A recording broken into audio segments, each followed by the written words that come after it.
I'm Martha, and I'm very glad to see you. You're about to go upstairs to my attic and meet some of my very special friends. That's right. Well, first there's Victor. He's a Vampel, and a green one at that, from Vampelonia. Knows all of the really important things about giggling. And then there's Princess Sweetflower. She speaks in music, harpsichord music. Oh, you'll understand what I mean once you meet her. And then there's Atticus. He lives in a suit of armor. That's because if he didn't, you wouldn't see him. That's because he's invisible. And that's because he's a ghost, but a very friendly one at that. And you'll also see what I mean when you meet him. Together, we're going to show you some wonderful films, and we've got some fun things to make, pictures to draw, stories to write. All in all, we're in for a very good time. So let's get started.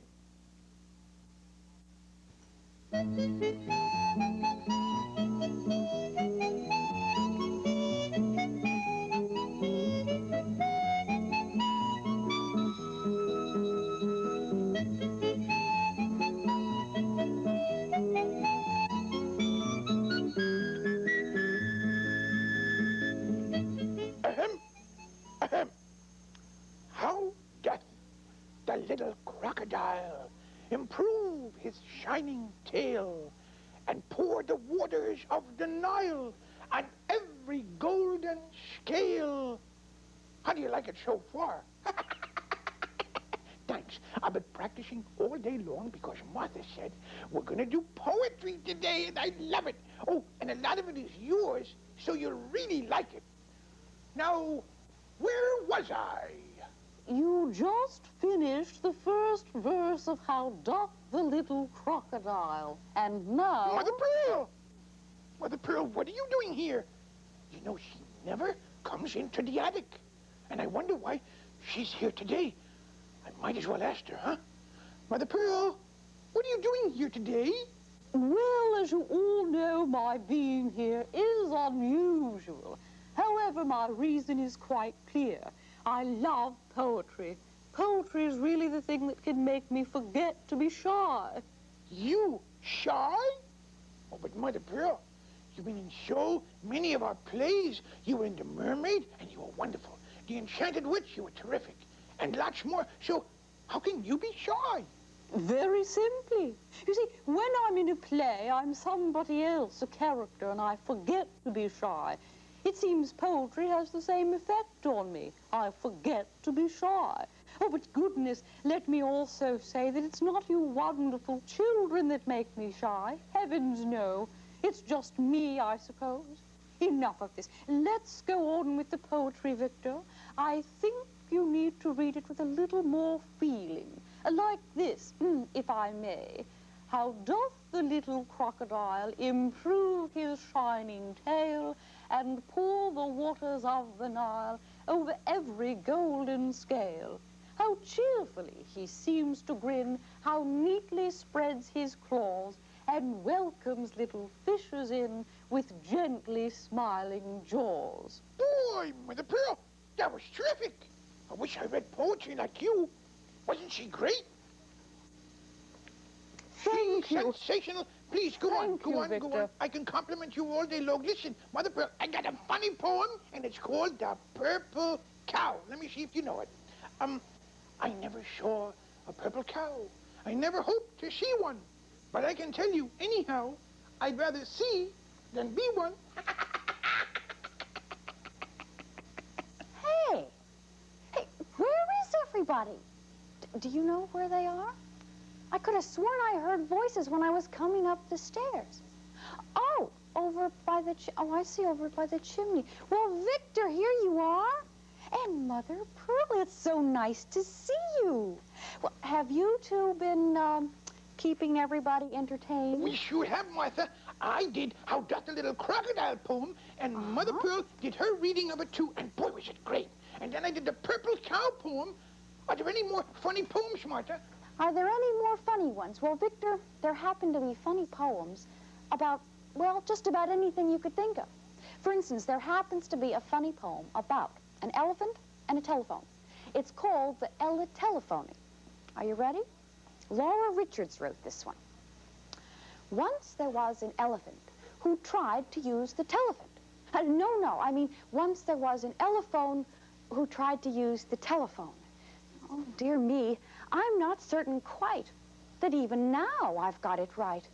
Well, however it was he got his trunk entangled in the telefunk, the more he tried to set it free, the louder buzzed the telephee. I fear I'd better drop this song of Elefop and Telephone. Oh, that was interesting fun, Martha. Didn't you think so, Victor? Yes, I sure did, Atticus. You know, I love poems, especially if they're funny ones. That's what I like. Oh, you would like only funny poems, Victor. Typical of you. Really, Martha, so far, my dear, you have done away with the backbone of poetry. The poetry of strength. The poetry of character, like Edgar Allan Poe's The Raven and Milton's Paradise Lost. Atticus, now just a minute before you get completely out of hand. Let me say that the backbone of poetry is made up of all different kinds of poetry. And what really matters is what a person likes. However, I do admit that we ought to hear many different types of poetry. Because, you know, you never know what you're going to like until you've heard it.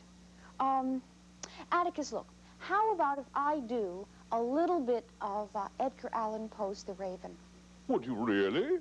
How Sure. wonderful! I would adore it. Now, my favorite part, Martha, or the parts concerning the opening scene. Oh, what a setting that is.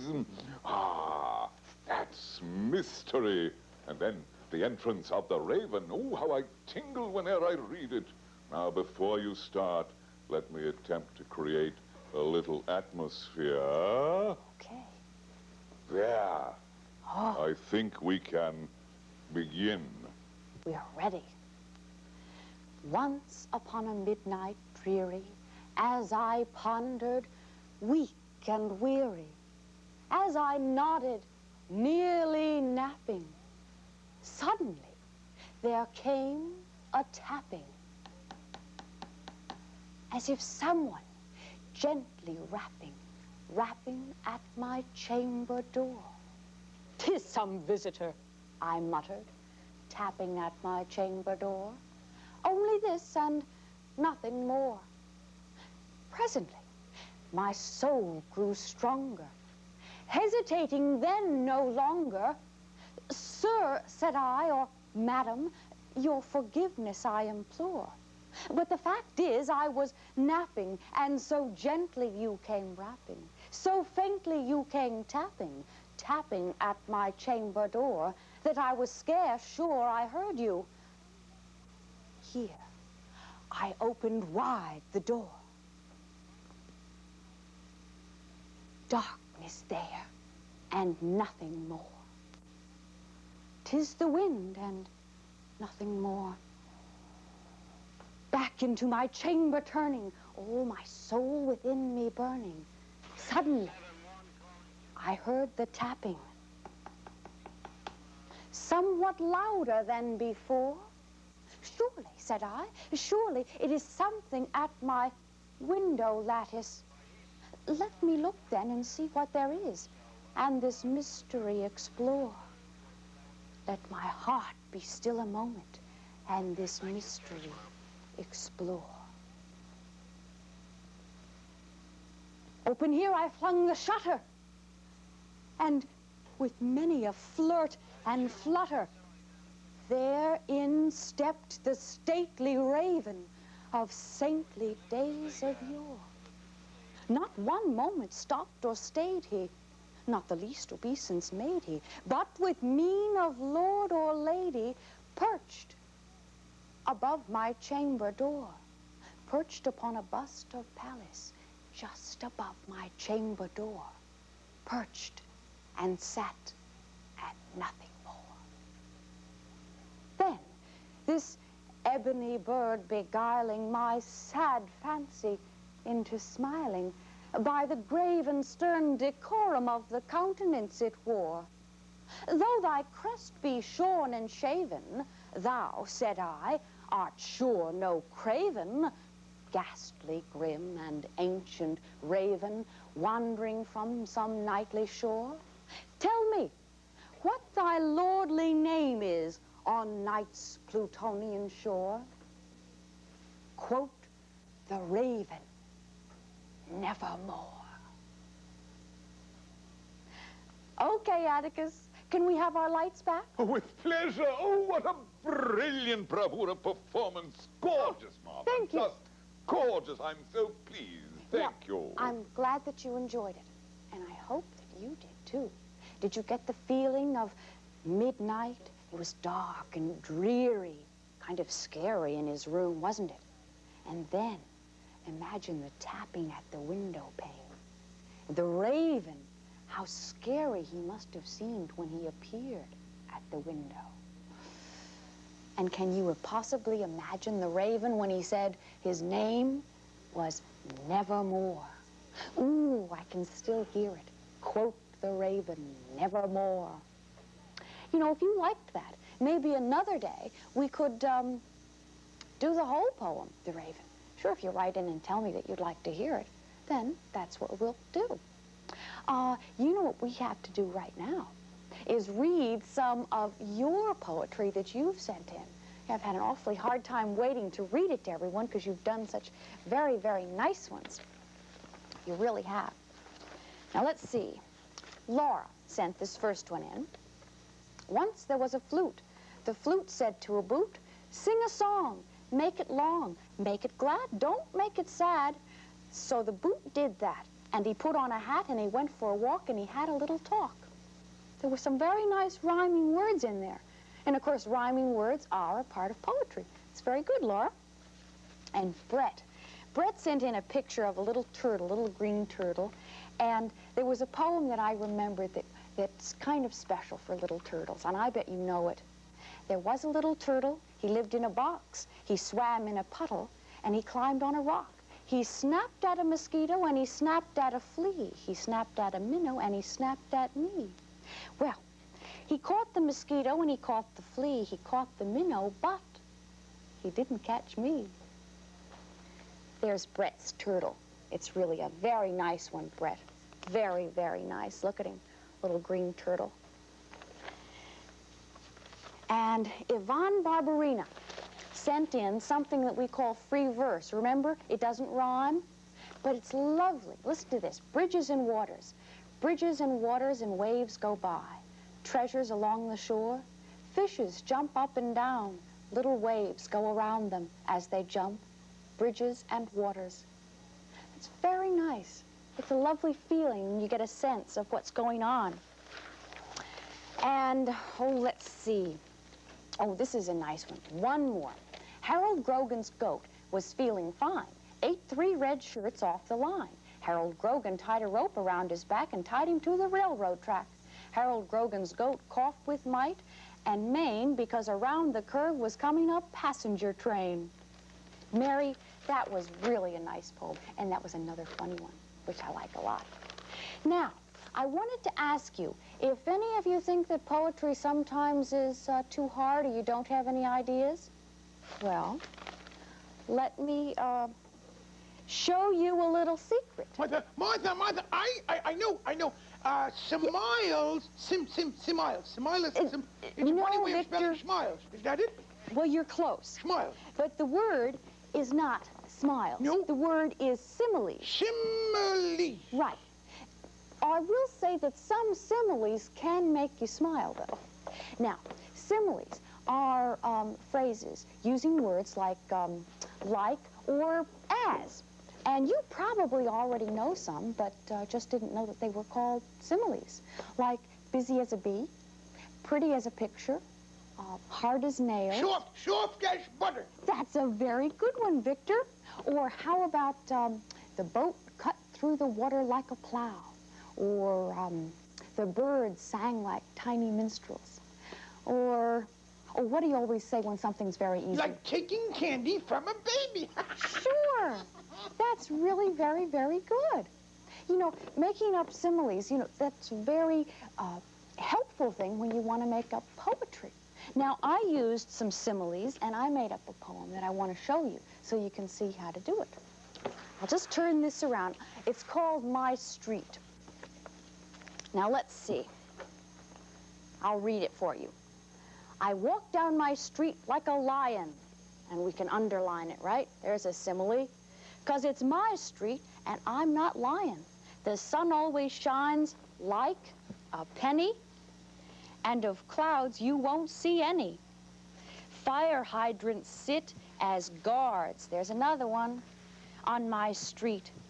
And lights bend over to talk, sometimes to me soft as whispers be. Because it's my street, and it's friends with me. Oh, boy, I loved it. That was neato. Martha, simile. You know what I think? What? I think that when you're a poet, you have a special way of looking at things, everyday things, and you see things differently. Yep. Well, you know, Victor, you're very right. When you think about everyday things and you're kind of excited about poetry, you do see things differently. Like a supermarket door you might think of as polite because it opens for you. And maybe a fence you might think of as being unfriendly because it keeps you out. Or did you ever think of a traffic light as winking or blinking? Did you ever imagine that trees maybe cried? Sure, when they're wet with rain or covered with ice, they look kind of like tears, don't they? Yeah. Well, now, let's see. We have heard some funny poems and kind of a scary poem, and we've seen some similes. There's another kind of poem, and it tells a story. Yeah, and it's called a narrative poem. Narrative poems. Are any of them funny, Martha? Some of them are. Some are funny, some are sad. Oh, some tell stories that are true, and sometimes they're not. But they're very enjoyable most of the time. In fact, I have a poem that tells a story, a narrative poem, in the magic picture frame. And I bet you that as soon as you see it, you'll recognize it. It's in there right now. Take a look.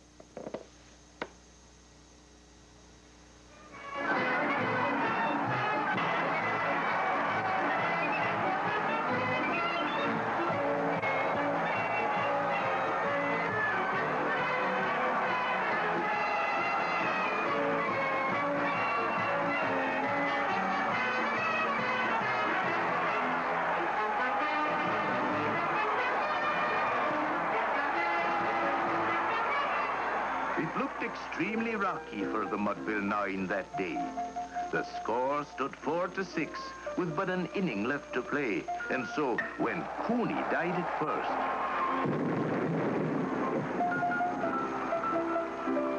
and Burrows did the same, a pallor wreathed the features of the patrons of the game. A straggling few got up to go, leaving there the rest with that hope which springs eternal within the human breast. For they thought if only Casey could get a whack at that, they'd put up even money with Casey at the bat. But Flynn preceded Casey, and likewise so did Blake. And the former was a puddin', and the latter was a fake. So on that stricken multitude, a death-like silence sat, for there seemed but little chance of Casey's getting to the bat. But Flynn let drive a single to the wonderment of all, and the much-despised Blakey tore the cover off the ball.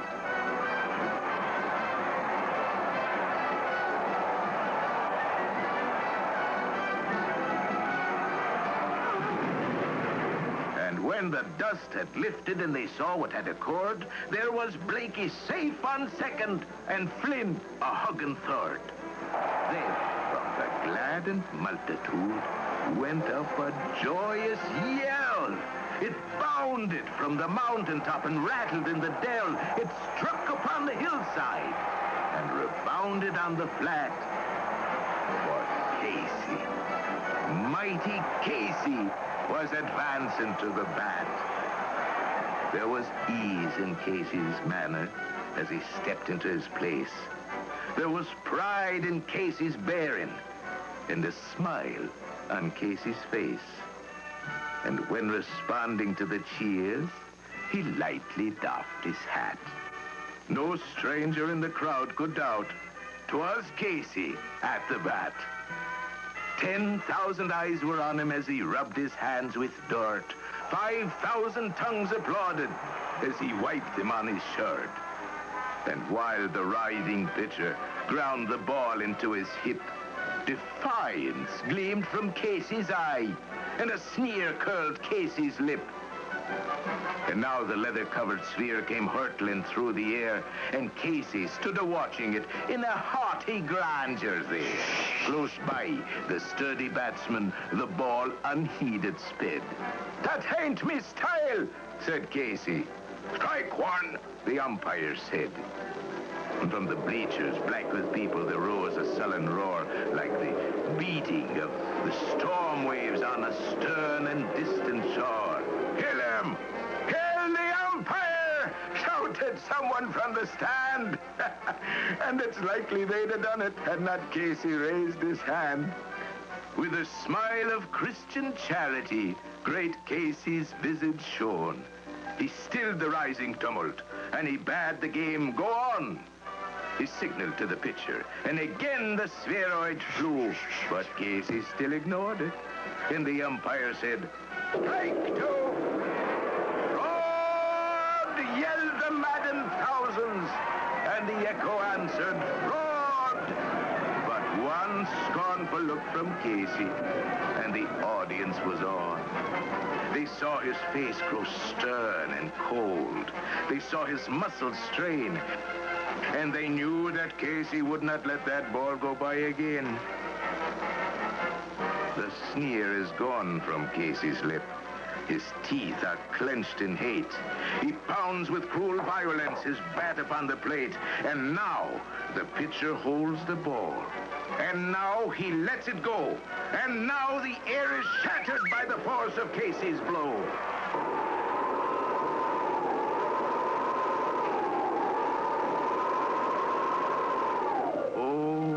Somewhere in this favored land, the sun is shining bright.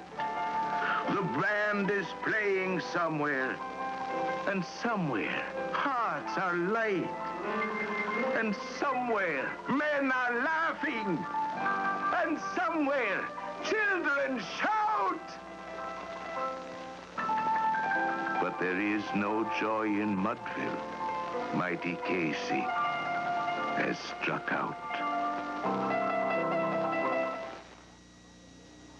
You see? I told you you'd recognize it as soon as you saw it. Now, let's ask Mother Pearl if maybe she has another verse to recite for us. Mother Pearl? Oh, Mother Pearl went over to visit Orpheus. Oh, up here, Martha dear, up here. There we are. Now, I would like to do a poem for all of you, and especially Orpheus. What did he say, Martha dear? Oh, he said he was honored that you'd think of reciting a poem for him. Well, why not? The poem is called "The Night Will Never Stay" by Eleanor Farragon. The night will never stay. The night will still go by. Though with 1,000,000 stars you pin it to the sky. Though you bind it with the blowing wind and buckle it with the moon, the night will slip away like sorrow or a tune. I always think of Orpheus when I recite that poem. He seems so like the moon to me. Oh, Mother Pearl, that was just lovely. You know, I can imagine being up in the sky with the stars on pins trying to fasten the night, or buckling it with the moon. Sounds like such fun. You know, I love to imagine. Why don't we act out a poem like The 6 Blind Men and the Elephant? What a magnificent idea, Martha. That's one of the great Hindu fables of the world literature, you know, and for the proper effect. Not to mention, it's my turn. I shall do the recitation of the story, and in the native dialect. Well, all right, Atticus, that sounds good. Now, you imagine that there's an elephant here, and there's 6 of me. It was 6 men of Hindustan, to learning much inclined, who went to see the elephant, though all of them were blind, that each by observation could satisfy his mind. The first approached the elephant, and happening to fall against his broad and sturdy side, at once began to bawl, "God bless me, but the elephant is like a wall." The second, feeling of the toss, cried, "Oh, what's this? What have we here so very round, smooth and sharp? To me 'tis mighty clear. The wonder of an elephant is very like a spear. The third approached the animal, and happening to take the squabbing trunk within his hands, up and boldly spake, I see, quoth he, the elephant is very like a snake. The fourth reached out an eager hand, and felt about the knee. What most wondrous beast is this? 'Tis mighty plain to me. 'Tis clear enough the elephant is very like a tree. The fifth, who chanced to touch the ear, said, e'en the blindest man can tell what this resembles most. Deny the fact, who can this marvel of an elephant is very like a fan. The sixth no sooner had begun about the beast to grope, than swinging on the tail that fell within his scope, said, I see, quoth he, the elephant is very like a rope. And so these men of Hindustan disputed loud and long, each in his opinion exceeding stiff and strong, though each was partly right, and all were partly wrong. The moral of the tale is, so oft in theologic wars, the disputants, I ween, rail on in utter ignorance of what the other means, and prate about an elephant not one of them has seen. Atticus, I thank you. That was truly just the right touch for that poem. Yes, yes, you know, I like the story so much, and I know what it means, Martha. I know the meaning it means. Oh, you do? Yep, it means... And what does it mean? I think it means don't talk about something you have not seen before. Because if you do, and do with other people, none of you will ever know what the other person is talking about. Is that right? Victor, that is just right. That's very, very good. I'm glad that you understood that poem. And you know, it's not really such a bad idea to keep that in mind. Yeah, you know, it has to do with talking about things that you know about and not about what you don't know. And listening to each other. Now, it seems to me that our day of poetry has a little bit of time left, so I can read to you a poem by John Limbo, and it's entitled The Rhesus Monkey. In the hot Indian jungles among the vines and trees, you can find a rhesus monkey under every clump of leaves. They screech and chatter endlessly and gather in a band. They're as noisy in the water as they are upon the land. And the children will wait for hours if there's a chance to see even one swinging by his tail. John, that was really very, very nice. And John did a picture which I think we can see very nicely because it's a lovely picture of a rhesus monkey. It's nice, I think, to include pictures with your poems. I really do. Now, I think I got time for one more funny one. I do, and it's from, let's see, Doreen Ingham. It's entitled Lips. A lip is a very funny thing. We use them whenever we want to sing. Sometimes they're covered with red lipstick.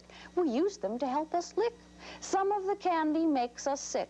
The lips get chapped, so they use chapstick. Some in reds, some is in pinks. Some of it really, really stinks. Well, that certainly was a funny poem and a topic that I probably wouldn't have thought of in a long, long time, Mary. But that's what's fun about, you know, poetry. You can write it about anything. And I hope that you do write some more and send it in. And now I'm afraid it is time for me to say goodbye and that I'll see you next time in the attic.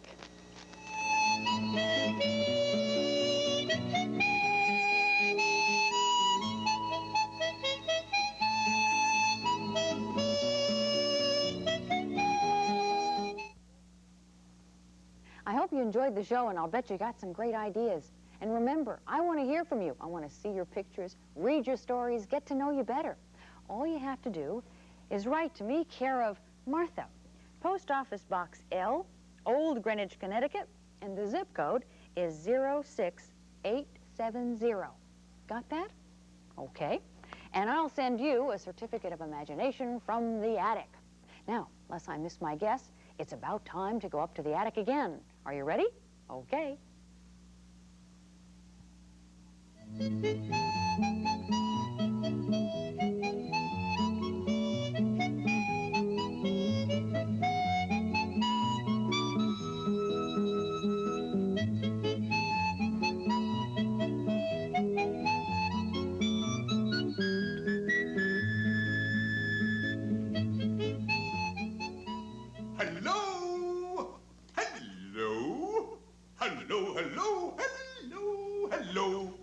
Atticus, Atticus, if you're going to practice your hellos, could you do it a little bit more quietly? I'm busy right now. Have I got bad news for you? Look, Martha's too busy writing a story for me to see you, so why don't you leave now and come back tomorrow? Goodbye. Atticus, now, what did I hear you whispering? That I was too busy writing a story just for you? Is that what I said? Now, come on, Atticus. You know that's exactly what you said. I was merely kidding. Well, I hope so. So do I. We are doing stories today, but they're for you, too. Sure, they're for everyone. And we're going to make them up from our imagination. That's what I was just working on. Well, I was taking some things, like marbles, and words, and ideas, and pictures. You see, I saw a film, and it was about a boy, and it had some marbles in it. Well, it didn't have a story, so I put the pictures and the things together with my imagination, and I came up with the most fantastic adventure story that you could possibly believe. Do you want to see how it turned out? Oh, good. I've entitled it The Great Marble Conspiracy. Now, Atticus, could you get us into the Great Marble Conspiracy right inside this marble? Inside this marble, I summon thee to a great marble conspiracy.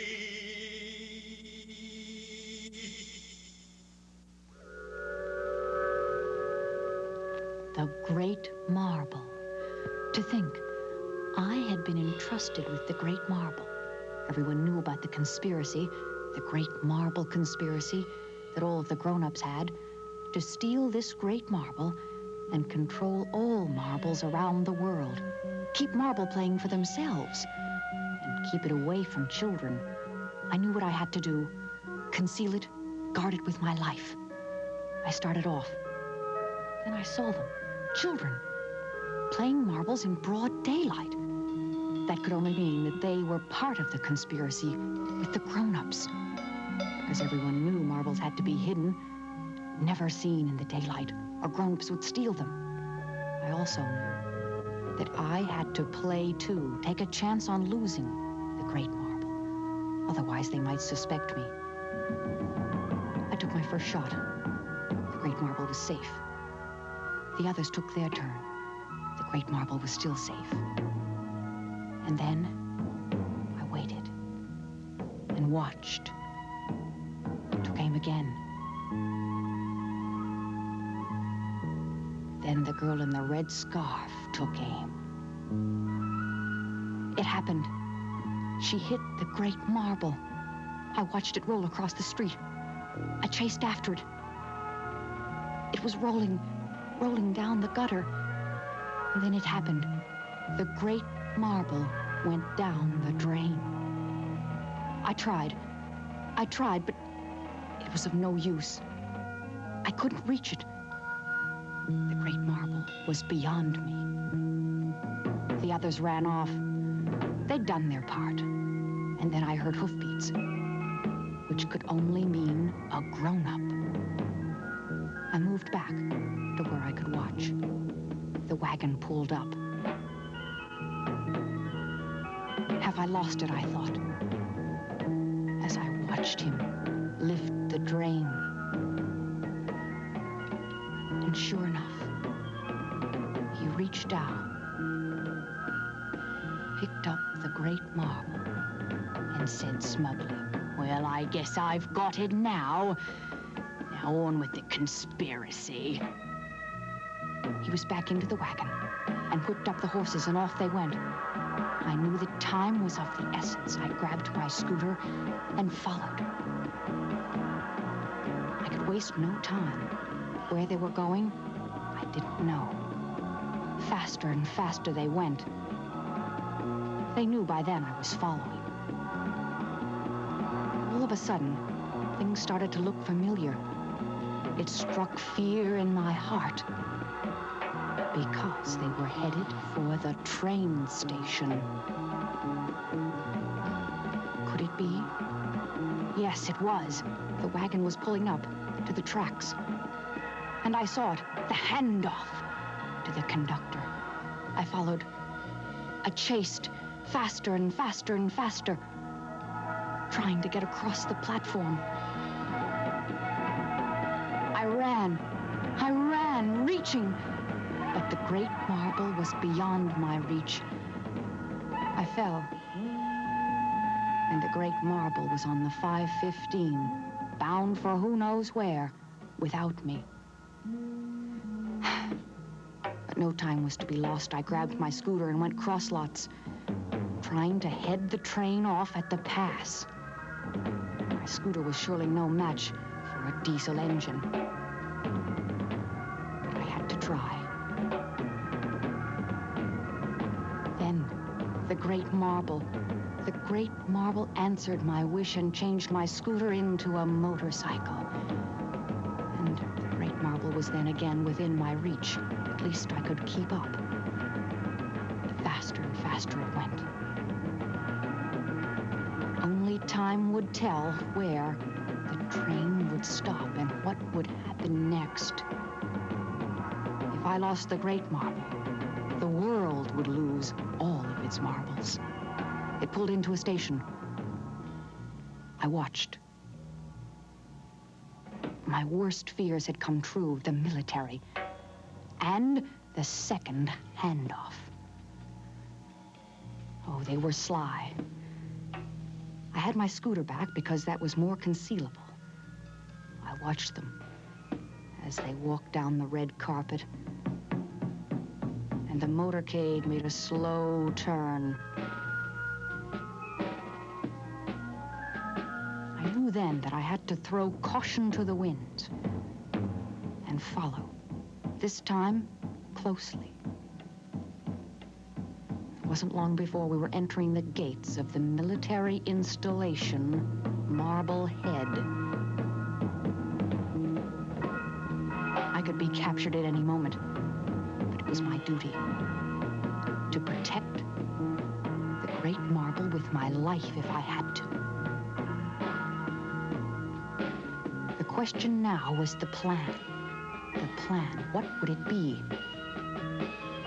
Thoughts were racing through my mind as the general approached the troops. And then I saw the cannon. That was it. He was going to fire the great marble. Once in the air, of course, it would attract marbles from around the world to that one place, and the grown-ups' great marble conspiracy would come true. I could see him, reaching for the great marble. In an instant, it was tossed into the cannon. But I called again to the great marble, "Save me and save yourself." Even at that incredible distance and speed, the great marble heard me and allowed me to catch it. Again, I was on my scooter, through the woods. I had the great marble, true, but could I escape? With these unbelievable odds and the entire army hot on my trail? The terrain was too rough. I fell. I looked back. There they were, running after me, shouting, "Get that boy! Get him! Get the marble!" The guns were going off. Bombs, bullets, everything. I asked the marble again to save me and save yourself. We must. And the tanks were out. It was unbelievable. I thought to myself, I can't make it, but I must make it, I must. On I went, crawling on the ground. I held the great marble up high. It was my only hope. And with its magical powers, it saw me through the swords and sabers and rifles and across the beach. And once again, the great marble was safe for another day.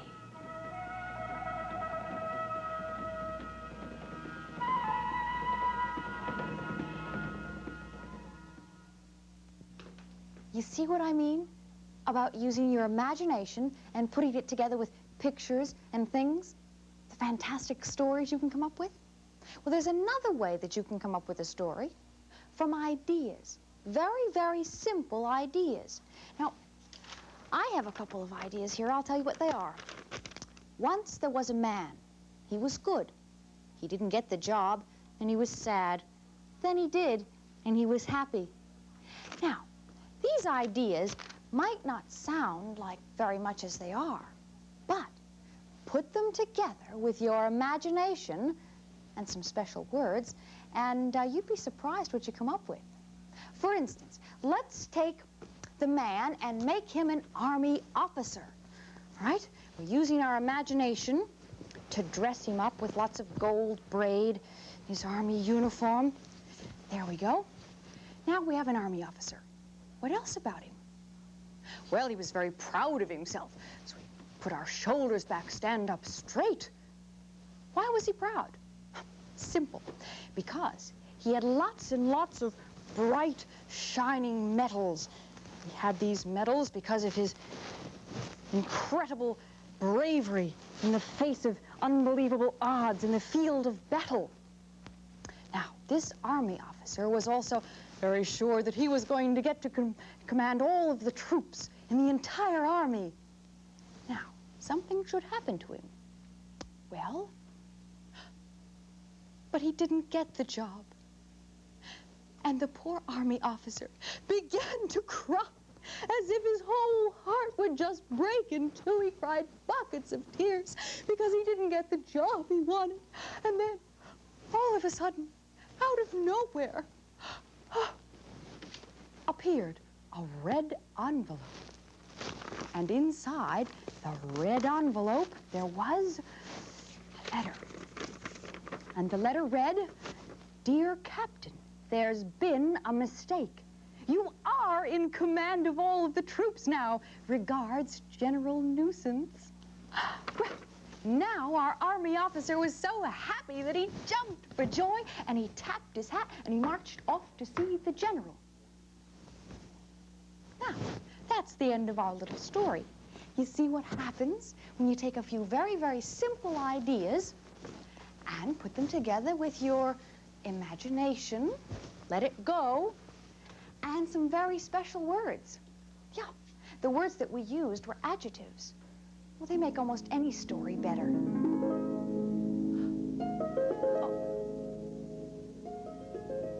All right. Okay, Orpheus. Orpheus wanted me to be sure and show you the book that I was working out of earlier, my story factory. It's over on the easel. Here's my story factory. You can make one. Sure, it's just a folder. Inside, I have two pockets, and one of them is filled with pictures. Oh, pictures from magazines or photographs or newspapers, whatever you like. And on the other side, this pocket is filled with words. The kind of words that we talked about earlier. Adjectives, because they make any story better. Now, when you make your word file, let me show you how to start. All right? Now, you take a piece of paper, and you think of the things that you like to write about, like animals, places, things, or people. All right? That's what you do first. And then, under each one of those, think up some words that describe them. Adjectives. That's right. Now, for instance, animals. How many words could we think of that would describe animals? Well, snarling, green, striped, powerful. And how about people? Well, people can certainly be tall, and they can be fat and happy and shy. All of these words will help you when you're ready for a story. You can also put together some pretty funny ones if you take one or two words from each category. Watch. Let's say we had a snarling, green, striped animal that met a tall, fat, shy person who was near a barn taking a shower. Since he was taking a shower, our green, snarling, striped animal went into the house and stole a rocking chair and a feather.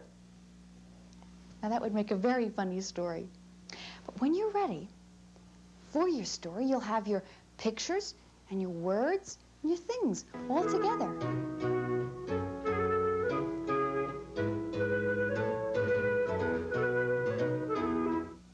Certainly. Princess wanted to know if I could show imagination another way. And I can. With some of Atticus's magic, I could show you another way. Atticus, if I sit in the chair right here, could you change me into what I'm thinking? Of course I can. It'll keep my wand in shape and dust off my spells. Ready when you are, Martha. I'm imagining that I'm a matador from Spain. And I've just entered the bull ring. And there are thousands and thousands of people watching. And then the bull comes in. His head is down. He's pawing the ground. Now he's charging. And I've nothing but my cape. And sometimes I imagine that I'm a ballerina, working every day with dancers in a great ballet hall, doing exercises to music and getting ready for the big performance. And then all of those lovely final bows.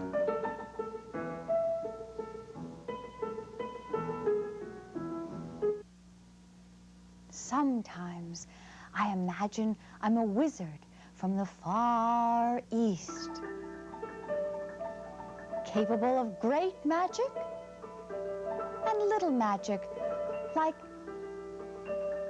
scarves out of wands. I can even make myself disappear.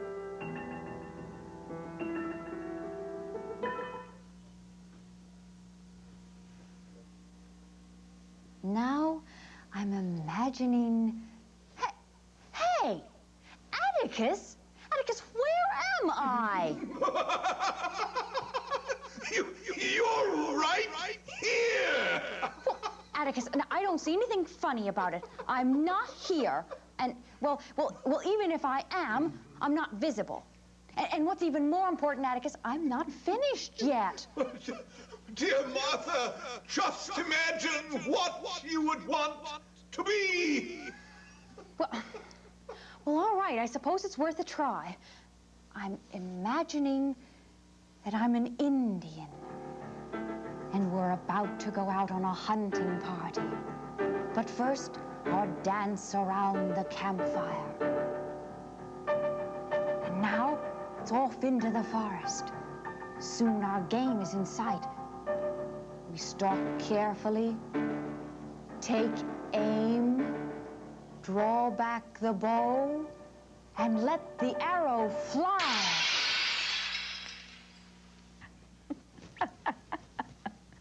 Now, Atticus, now really, you know, imagination is imagination and fun is fun, but Atticus, really, now, wherever you are, enough is enough. Now, the arrow breaking glass. You never know what he's going to do next. You really don't. But it was a very, very good example of what happens when you let your imagination go. Really let it go. And imagine the most wild and wonderful things that you possibly can. That's the way you will end up with stories or plays or pictures that are really you and really different and fun. Did you enjoy what I was imagining? Oh, so did I. I love make-believe and pretend. Once you get in the habit of it, it becomes very, very easy. You know, speaking of imagination and pretend, you haven't done too badly yourself. No, you really haven't. You've been sending in some of the best stories and plays that I've read in a long time.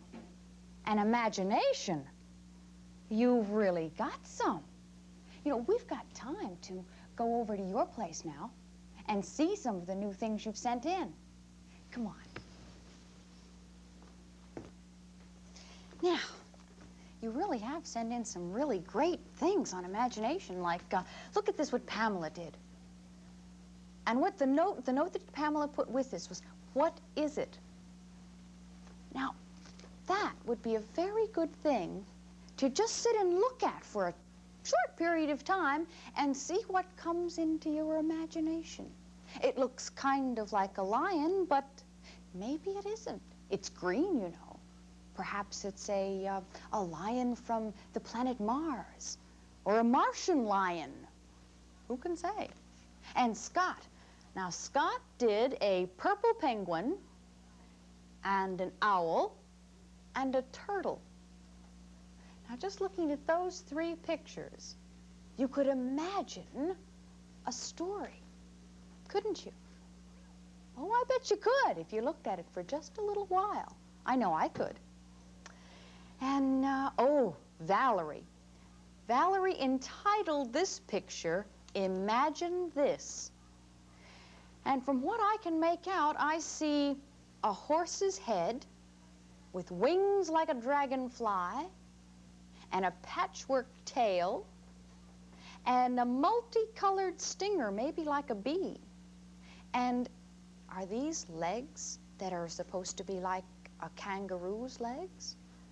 We can see that the clouds in the sun, we know where this, whatever it is. It's up in the sky. Now that is a picture to imagine. What is it? Where did it come from? Where is it going? What's it going to do? It's a whole story that you could make up. That's very good, Valerie. That's a great start for an imaginary story. And Andrew. Andrew drew a very, very good picture of a bat. And he says at the bottom of his picture, I wish I was a bat. What do you think of that? Did you ever wish that you were something else or someone else?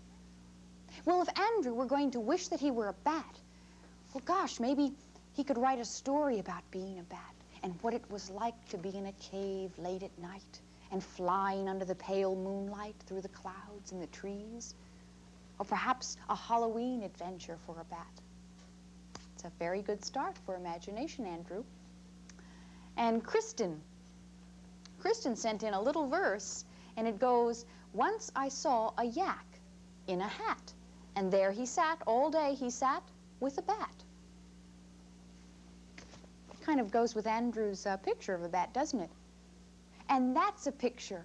If you read it and think about it, a yak sitting in a hat all day long with a bat, perhaps perched on his shoulder, who knows?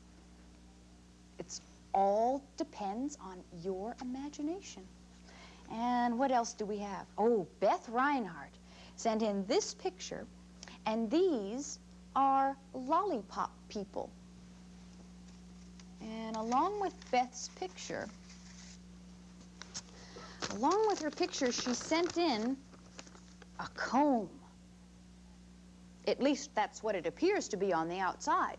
But Beth put a little note in her picture, and it said, this is not for combing hair. It's a magic comb, a good luck comb. Well, with your imagination, of course, it could be. Who knows what this comb is capable of doing? And, oh, let's see, what else do we have? Oh, Beth, let's see, we'll have to put this envelope over here. Beth did a picture of herself on the moon.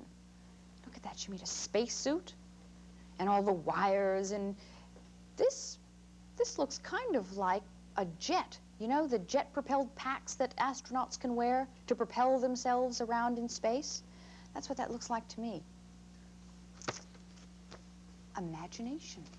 Now, I've got one other thing that I would like to read to you,